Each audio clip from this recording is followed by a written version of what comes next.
Good afternoon, everybody. Nice to see you on this beautiful fall afternoon. We are now on day 35 of the Democrat government shutdown. The Democrats' obstructionism will break the record for the longest government shutdown in American history tonight. The Democrats are intentionally hurting American families, workers, and businesses with this shutdown to fight for free health care for illegal aliens and to appease their radical left-wing base. And it's a total disgrace. This past weekend, Americans traveling to weddings, funerals, vacations, and meetings faced significant flight disruptions at airports across the country because of staffing shortages. On Sunday alone, more than 5,000 flights traveling to and from U.S. airports were delayed. Since the Democrat shutdown began, 4 times as many staffing shortages have been reported at air traffic control facilities compared to last year. TSA checkpoint wait times ballooned past 3 hours at Houston's George Bush Intercontinental Airport, with some passengers enduring up to 5 hours in line.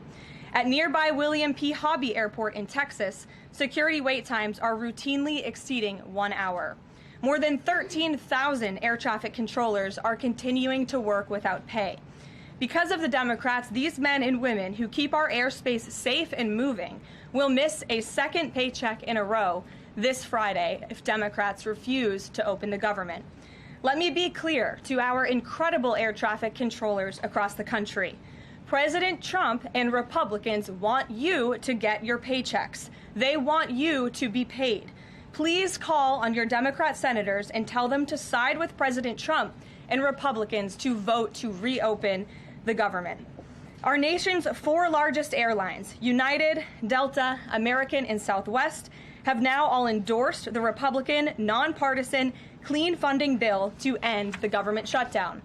Major unions, collectively representing tens of thousands of pilots, have also joined the airlines in calling on Democrats to pass the clean, nonpartisan CR. The travel industry is also imploring Democrats to end the shutdown and reopen the government.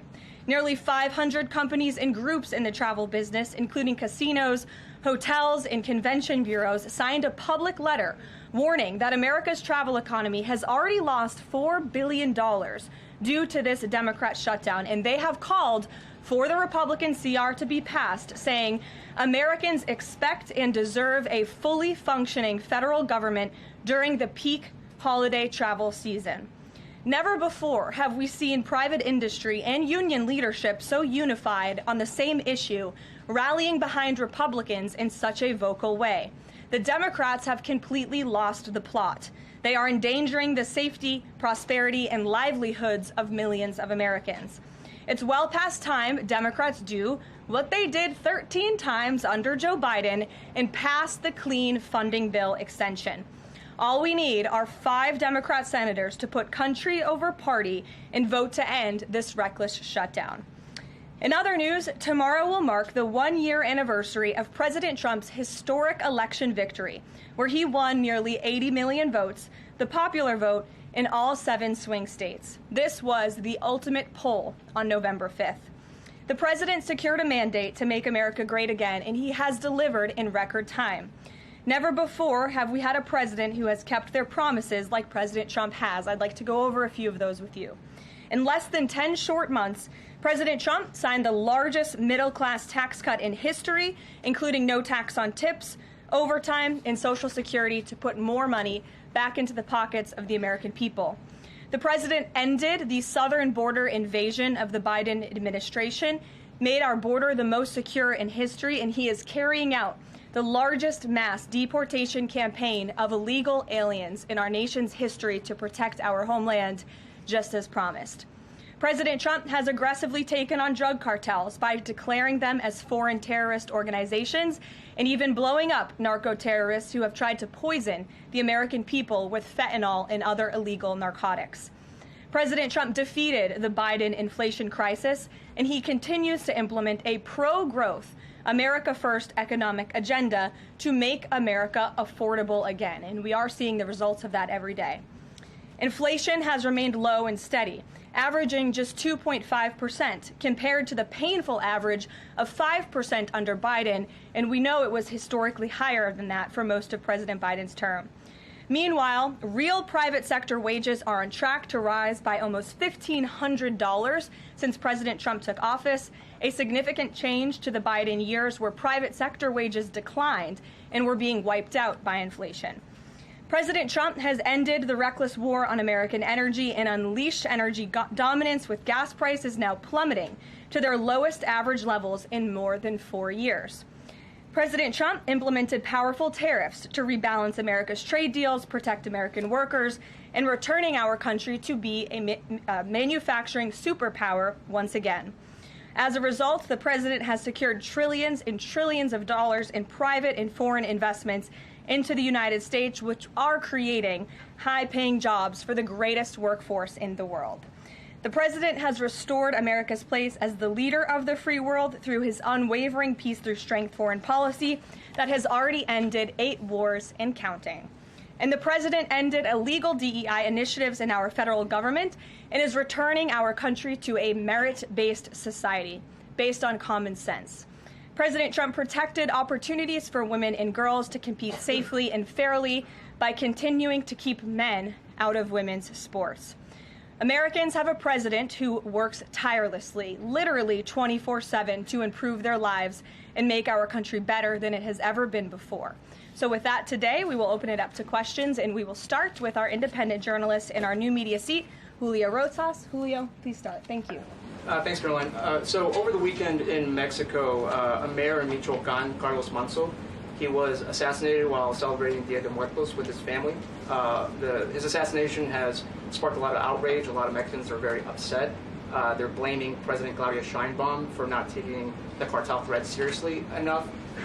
Yesterday, she said that, once again, she's not going to allow any foreign military intervention to take on the cartels on Mexican soil, and that Mexico is not going to pursue a drug war similar to what they've done in the past. So my question is President Trump satisfied with Claudia Sheinbaum's approach to cartels? And if not, has Manzo's assassination kind of opened up some new options for the United States to pursue regarding cartels?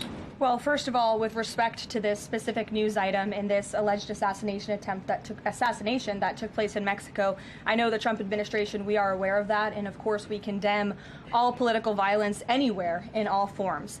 As for Claudia Sheinbaum and the president's relationship with her, I think he has a lot of respect for her as president of Mexico, and he also really appreciates the coordination that she has provided to the Trump administration. I can't speak for her and what she's doing internally in her country. I can speak for the president in saying we are continually pushing Mexico to do more to tackle the drug trafficking and the drug cartels within their country, and we are working with them in any way that we can. And the president has obviously used the full range of executive options in his authorities to crack down on drug trafficking at our southern border and to designate these cartels as foreign terrorist organizations and additional actions as well.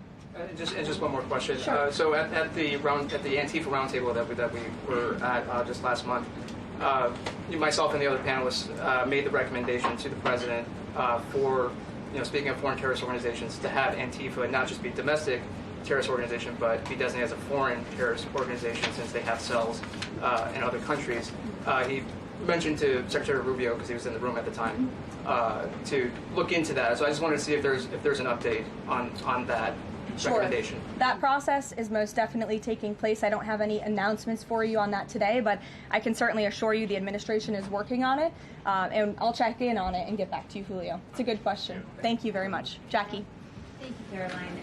Zohran Mamdani blamed the president for bomb threats and intimidation at polling locations. He said, quote, part of the general approach of the Trump administration has taken to intimidate voters with baseless allegations of voter fraud as a means of trying to repress the voice of Americans across this country. I want to give you a chance to respond to that. Yeah, I saw those comments from Mamdani. I think they are completely irresponsible, and they are based on zero evidence. And I think this is just another example of how the Democrat Party unfortunately stands for nothing. All they stand against is President Donald Trump. And I think it's quite sad to see that we have someone at the top of the ticket on an election day today saying such things about the president when he obviously had absolutely nothing to do with those threats. And on the shutdown, Democrats have been pretty quiet about the president's push for the nuclear option, terminating the filibuster. Is there any concern around here that Democrats might actually want Republicans to get rid of the filibuster so that one day, when they're in power again, the door's already open for them to pack the Supreme Court, give statehood to D.C. and Puerto Rico, make mail-in balloting permanent, those kinds of things? I think the president has been very realistic and strong in his position on the filibuster. He's been very vocal about it. I just spoke to him about it. He feels really strongly about this. Republicans need to play tough and they need to play smart. That's how the president feels. And we know that Democrats, if they are ever given a chance at power again in this city, they will absolutely take away the filibuster from the United States Senate. In fact, you had 49 Democrats who already voted to do this before. The only reason it did not move forward was because you had 2 Democrats who are no longer in office because they were run out of town by the far left radical base of their party.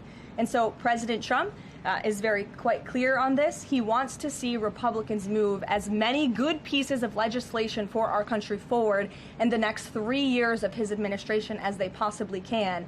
And the filibuster is one means to doing that. Talk to Johnson and Thune about it. I know that they had both voiced some opposition. Have there been any conversations with them? He has. He's made his position to them very clear, both publicly and privately. Ouija. Can you help clear up some confusion about SNAP benefits? Because Sure. The president just posted that they will only be given out when the radical left Democrats open the government and not before. Mm-hmm. But just yesterday, the administration said it would comply with a court order to expend the full amount of SNAP contingency funds by end of business day yesterday. So did the administration distribute that money or defy that court order? No, the administration is fully complying with the court order. I just spoke to the president about it. The recipients of these SNAP benefits need to understand it's going to take some time to receive this money because the Democrats have forced the administration into a very untenable position. We are digging into a contingency fund that is supposed to be for emergencies, catastrophes, for war. And the president does not want to have to tap into this fund in the future, and that's what he was referring to in his Truth Social post. So the Department of Agriculture, as for the latest SNAP payment in the judge's order, put out guidance to states today on how to get that money to the recipients of SNAP. But it's going to take some time. The best way to get the full amount of SNAP benefits to those beneficiaries is for Democrats to reopen the government. So to anyone who is a SNAP beneficiary at home who needs that assistance, and the president was just saying, this is for people who are truly needy, who need food, who need this assistance from the United States government. Democrats are holding it up and making it difficult for the administration to get those payments out the door. So if you are at home and you want your SNAP benefits, call the Democrats and tell them to reopen the government. Blocking that contingency fund for the future if this shutdown lingers on? Look, the president does not want to have to continue to dip into a contingency fund that doesn't even have enough money, by the way, to fund the full program. It takes $9 billion to get the full scale of the benefits out the door. This contingency fund only has about $5 billion in it. So again, Democrats need to reopen the government so we can get these benefits out the door for people who truly need them. Kate. Thanks. The president suggested that if Mamdani wins, that he would cut federal funding to New York. How much funding would be impacted? What would be impacted there? Well, look, we won't get ahead of the election results, nor will I speak to what the president may do in the future. We'll see how tonight goes, and then I'll let him speak on it further. And why did the administration exclude Democratic lawmakers last week? There was a briefing about U.S. strikes on alleged drug trafficking boats. Why were those Democrats excluded? The administration has briefed Congress on these matters 8 separate times, and Democrats have been included in those briefings. In fact, I know that Secretary Rubio will be on Capitol Hill tomorrow to brief the Gang of 12, which includes Democrats as well. So the president's made it very clear, if senators want to understand the administration's operations against narco drug traffickers, we are very happy to speak with them about that, and we will continue to do so. But we've been incredibly transparent. As I said, there's been 8 briefings on this topic, with the 9th coming tomorrow. Rachel. Thanks, Caroline. There's been some reporting out there about the possibility of furloughed workers not getting back pay. We know that the president signed that bill into law in his first term. Does the administration guarantee that all furloughed workers will get back pay? This is something we are very much open to discussing with Democrats as part of the discussions about the continuing resolution to keep the government open, and it's something that Republicans are talking with Democrats about right now. I won't get ahead of those negotiations or discussions. That's a possibility that may not happen, even though it's law. I just said Republicans in the White House are very much open to discussing this with Democrats. And just one last question. As this government shutdown now drags on, about to make history as the longest government shutdown in American history, can you talk about what the president is personally doing to try to see an end to this? He's pushing Republicans to keep voting and to keep opening up the Senate floor to vote for the clean continuing resolution. He had the Senate Majority Leader and the House Caucus Leader, Hakeem Jeffries, here at the White House to talk about this in the very early stages, to give them a chance to come to their senses and avoid this entire government shutdown at the very beginning. And they chose not to. And I think it's been very clear to everyone in this room and to everyone across the country that the Democrats are playing partisan politics with our United States federal government. And all Republicans have wanted to do for the last 35 days is reopen the government. That has been the president's position since day one. It is his position today on day 35. And all we need are 5 common sense Democrats with have a little bit of courage and come to the table and vote with Republicans. I saw Senator John Fetterman on television last night saying that he hopes more folks in his party will step up. And we certainly agree with him on that point. Sure. Karoline, the president posted on True Social that the voting underway in California is, quote, rigged. What evidence does he have of that, and what does it mean that mail-in ballots in that state are under legal and criminal review?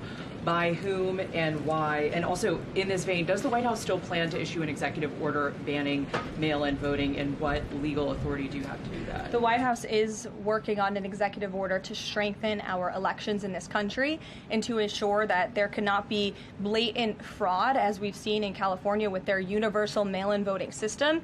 It's absolutely true that there's fraud in California's elections. It's just a fact. It is just a fact. They have a universal mail-in voting system, which we know is ripe for fraud.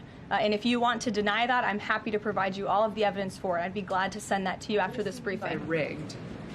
Fraudulent ballots that are being mailed in the names of other people, in the names of illegal aliens who shouldn't be voting in American elections. There's countless examples, and we'd be happy to provide them. As for executive action the White House is taking, yes, we are looking into that. And like any executive order, of course, any executive order the president signs is within his full executive authority and within the confines of the law. Stephen. Thank you, Caroline. I've got 2 questions I'd like to ask you about New York, but first I'd like to ask you about breaking news from the Attorney General. She revealed just about an hour ago that the Biden Justice Department seized President Trump's official first-term phone and subpoenaed his private phone records. Do you have a reaction to that? And also, do we know if they actually got those private call records? I saw the Attorney General's post on that. For additional questions, I would refer you to the Department of Justice, but I think this is just further evidence of the egregious overreach and weaponization of government that took place under the previous White House against then former President and now President Donald J. Trump. It was a clear effort by the Biden White House and the Biden DOJ to go after the president, and this is just further evidence of that. On New York, we've seen the president's messages that he's put out, but could you describe how he's feeling as a New Yorker watching this election? Well, the president is a New Yorker, and he loves New York. It is his home. He talks about that all of the time, and he's made his thoughts on this election quite clear, I think, himself. In the back, yes, go ahead. Thank you. Over the weekend, there were reports. I was going to you in the green, but go ahead and then you can have your question. Thank you. Over the weekend, there were reports that President Trump was due to host President of Syria, Ahmed al-Sharia, on Monday. Do you have any preview for that meeting? Is he expected to invite him to join the U.S.-led anti-ISIS coalition? I can confirm that that meeting will be taking place here at the White House on Monday, and this is part of the president's efforts in diplomacy to meet with anyone around the world in the pursuit of peace. And as you know, when the president was in the Middle East, he made the historic decision to lift sanctions on Syria to give them a real chance at peace. And I think the administration, we've seen good progress on that front under their new leadership. And so he will be here at the White House on Monday, and I'll let the president speak further on it on Monday. Yes, go ahead. Thank you, Caroline. I was just curious, you had mentioned there that President Trump, as we know, has been speaking with Republican leaders in Congress about reopening the government. Is he involved in any other negotiations? And is he prepared to sign something if a deal does come out by the end of this week? On top of that, with SNAP benefits, does he have any authorities or considering any authority there to release more funds to help people who are desperately needing these benefits? So look, I think I've already answered the question on SNAP. We're complying with the court's order, and we're getting that partial payment out the door as much as we can and as quickly as we can, but it's going to take some time because, again, this is a prorated payment that we're tapping into a contingency fund for. The best way to get those payments out the door is for Democrats to reopen the government. But yes, the president is in constant communication with his friends on Capitol Hill. They know, they call, he answers, he picks up the phone. He's a very transparent president in that way. And as soon as the Democrats pass the clean continuing resolution, President Trump will be here to sign it. Michael. Thank you, Caroline. President Trump has threatened to go into Nigeria guns a-blazing if Nigeria's government does not stop the killing of Christians in that country. Has the White House heard back from Nigeria's government on this threat? As the president stated, Michael, if the Nigerian government continues to allow the killing of Christians, the United States will immediately stop all aid and assistance to Nigeria and may take action to wipe out the Islamic terrorists who are committing these horrible atrocities, especially against innocent women and children. I don't have any further announcements on that for you today, but I can assure you the President of the United States is watching this situation unfold very closely, as is our Secretary of State, Marco Rubio. Question, Caroline. President Trump has endorsed Andrew Cuomo in New York City's mayoral race. He has not by name endorsed Winsome Sears in Virginia's gubernatorial race. Why is that? Look, as you know from this podium, I'm quite limited in what I can say with regards to ongoing political elections. I think the president has spoken for himself and what he wants to see take place in these elections today. Lalit. Thank you. I would like to ask you about India-U.S. relationship. What is President's thoughts on the future of India-U.S. relationship? I'm sorry, Lalit, can you repeat that? What is President's thoughts on future of India-U.S. relationship? I think he feels very positive and strongly about it. As you know, he recently, a few weeks back, spoke to Prime Minister directly when he celebrated in the Oval Office Diwali with many high-ranking Indian American officials here at the White House. We have a great U.S. ambassador to India in Mr. Sergio Gore, who will represent our country very well. And the president and his trade team continue to be in very serious discussions with India with respect to that topic. So I know the president has great respect for Prime Minister Modi, and they speak pretty frequently. Thank you. Hi, yes. On the air traffic controller crisis ongoing, Secretary Duffy said he will now start to cancel and ground flights next week to maintain safety. Should people fly next week given this new information, and is the administration encouraging people to stop flying altogether and look at alternative transportation modes? The administration is encouraging Democrats to reopen the federal government so this chaos and disruption to our air traffic control system in the United States of America stops. It is ridiculous that we have even gotten to this place and that the Democrats have continued to shut down the government with 35 days, our air traffic controllers continuing to work unpaid, every single major airline in our country coming out and begging the Democrats to please reopen the government. And you had a Democrat staffer who was quoted, I believe in Politico a few weeks back, saying, short of planes falling out of the sky, we are not going to reopen the government. That is a reckless and dangerous statement from someone who didn't want to put their name on that statement, but we know it came from the Democrat Party. And I think we're very clear. We want to reopen the government so we can resume travel in the safest and most efficient way possible, especially as we head into the busiest travel season of the month. We have Thanksgiving in a few weeks. And so Americans across the country need to make it very clear to their Democrat representatives that we want this government to be reopened so we can resume safe and efficient travel. Fran. Caroline, as of last I checked, the president still had not commented on the death of former Vice President Dick Cheney. Is the White House involved in the funeral arrangements in any way? Does the president plan to speak at the funeral? Has he spoken to anyone in the Cheney family today? And does the White House have an opinion on whether or not the former vice president should lie in honor or state in the Capitol? I don't believe the White House is involved in that planning, or at least hasn't gotten to it yet.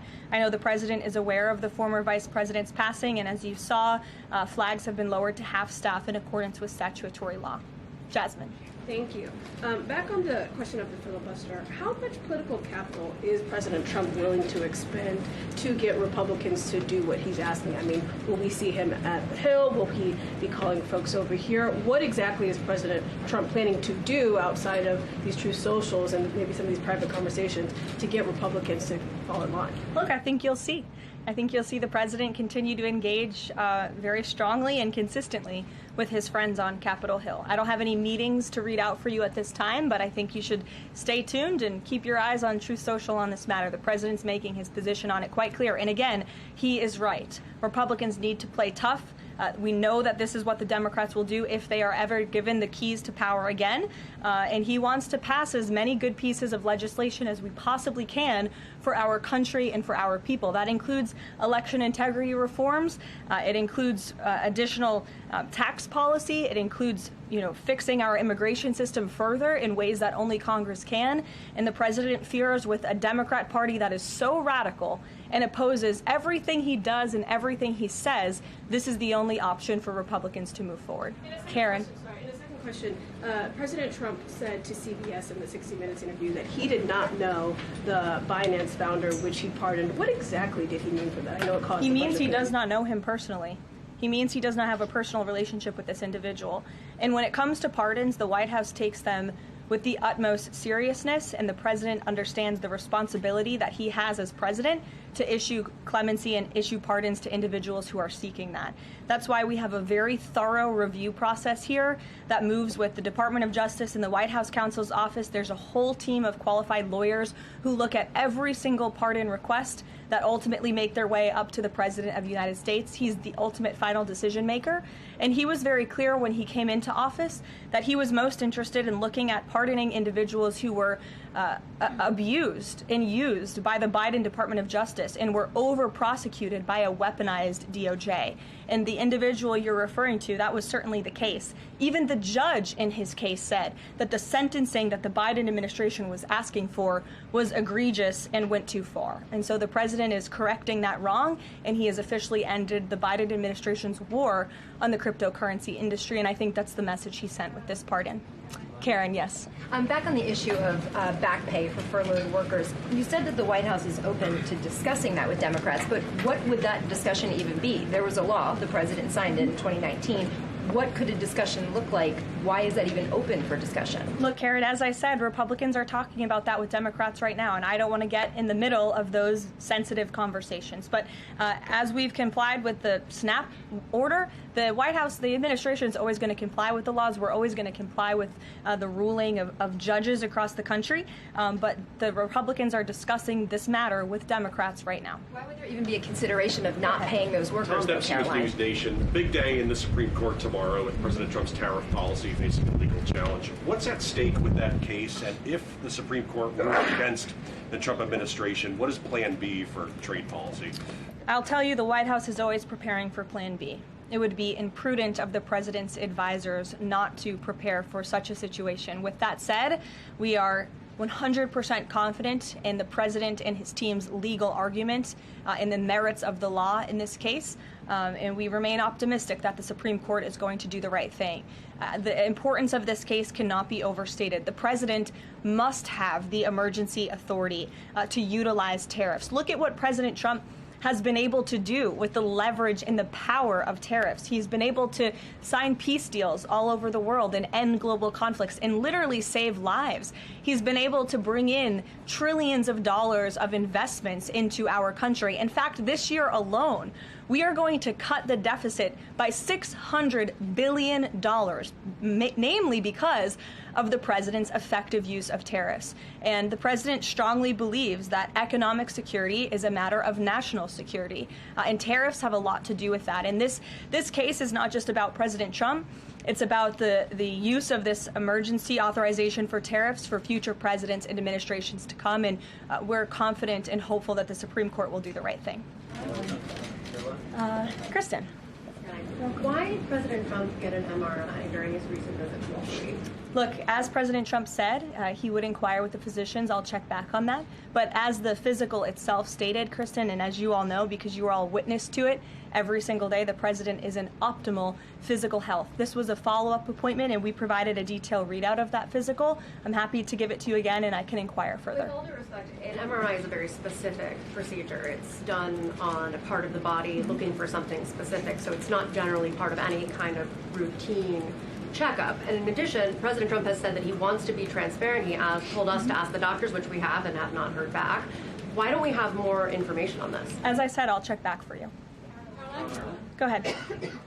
Karoline, can you update us on the mediation efforts this administration is leading in Sudan, trying to achieve a ceasefire there? Sure, yes. The United States is actively engaged in efforts to bring about a peaceful resolution to the terrible conflict in Sudan. We remain committed to working with our international partners, including Quad members, Egypt, Saudi Arabia, the UAE, as well as others, to lead a negotiated peace process that addresses both the immediate humanitarian crisis and the longer-term political challenges. I actually spoke with Secretary Rubio about this morning, as of course there's been, kind of an uptick in recent reporting on the matter, and he assured me that the administration is very much engaged. We're in pretty frequent communication with those Arab partners that I just mentioned, and we want to see this conflict come to a peaceful end, just as we have with so many others, but the reality is it's a very complicated situation on the ground right now. Yes. Hi, yes. Just trying to go back into the subject of Mexico. Is the Trump administration planning to send U.S. troops to Mexico to combat drug cartels, as reported by other outlets? That's not something I would confirm from this podium if it were happening, so I will not comment on that. Eamon. Thank you, Karoline.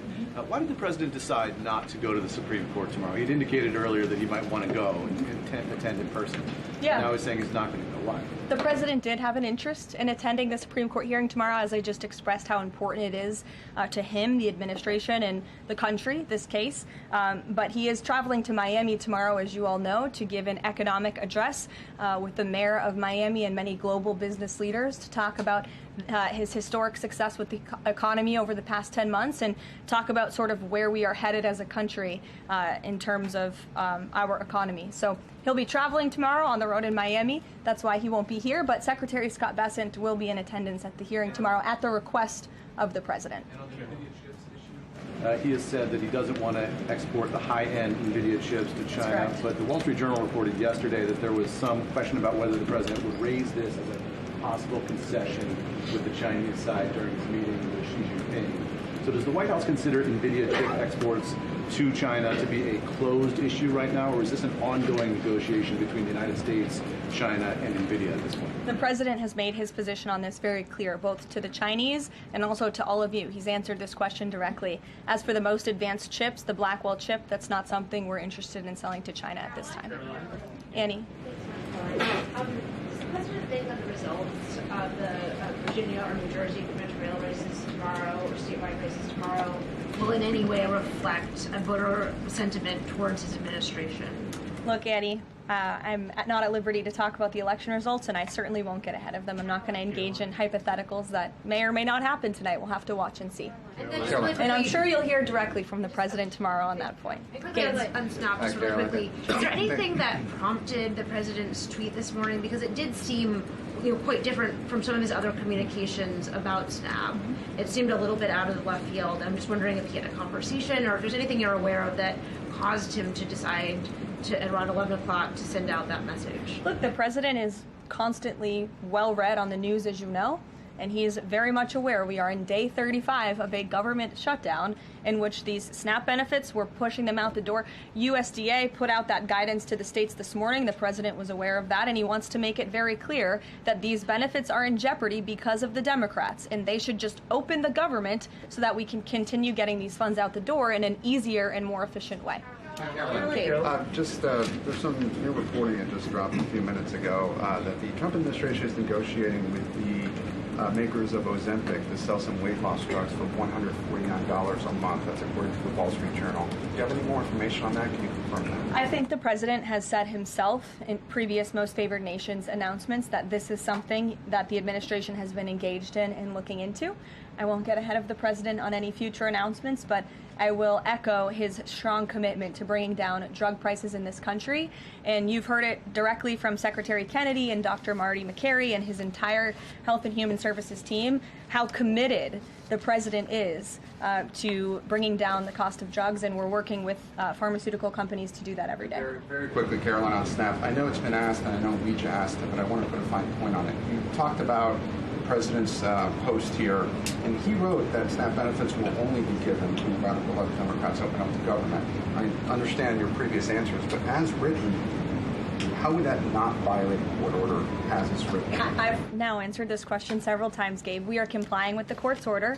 We are getting the payments out the door as quickly as we can. USDA sent the guidance to the state. The president is referring to future SNAP payments. He does not want to have to keep tapping in to an emergency fund and depleting it. In the case of a catastrophe in this country, he wants to have those funds preserved, as they should be. And he's made it very clear Democrats should reopen the government. I have one final positive note for all of you. I told you I would keep you posted when the White House would resume public tours. Well, I'm pleased to announce the Office of the First Lady has reopened the doors for public tours on Tuesday, December 2nd. There will be an updated route, of course, for guests in light of the ballroom construction that's taking place. But we very much look forward to celebrating the holiday season. And the public and members of Congress and anyone who wants to come visit the First Lady's beautiful decorations is welcome to go to whitehouse.gov/visit to sign up for a tour. Thanks, guys. We'll see you tomorrow.